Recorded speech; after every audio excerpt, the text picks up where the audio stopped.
બ્રહ્માકુમારીઝના નડિયાદ સબ ઝોનના પવિત્ર તપસ્વી માતાઓનું મહાસંમેલન 8 ડિસેમ્બર 2024 રવિવારે સવારે 10 થી 1 માં heaven party plot Surat Varachha ખાતે આયોજિત કરવામાં આવ્યું હતું।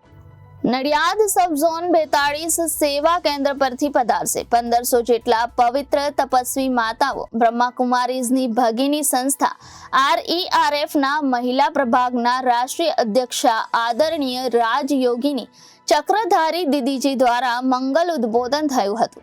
મહાસંમેલનની વિવિધતા અને આકર્ષણમાં મહાનુભાવોનું મંગલદાયી ઉદ્બોધન, સુંદર સાંસ્કૃતિક કાર્યક્રમ, પ્રાસંગિક પ્રવચન, મહોત્સવ સેલિબ્રેશન, પ્રેરણાદાયી અનુભવ, આશીર્વચન, પરમાત્માની માતાઓ પ્રતિ પ્રેરણાની video clip, candle lighting, cake cutting અને બ્રહ્મ ભોજન હતું।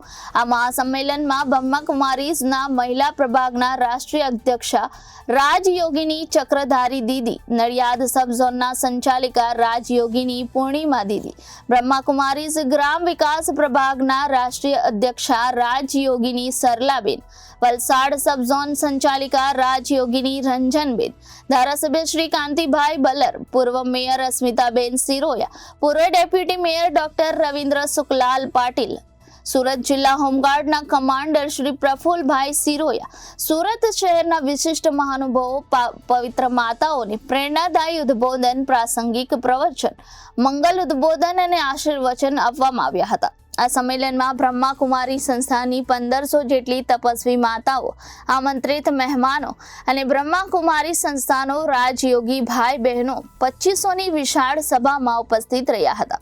આ પવિત્ર તપસ્વી માતાઓ પરમાત્માના ઈશ્વરીય ન્યાયને પોતાના જીવનમાં અપનાવીને વ્યક્તિ પરિવર્તન દ્વારા વિશ્વ પરિવર્તનના ઈશ્વરીય કર્તવ્યમાં તન, મન અને ધનથી સહયોગી બનેલ છે।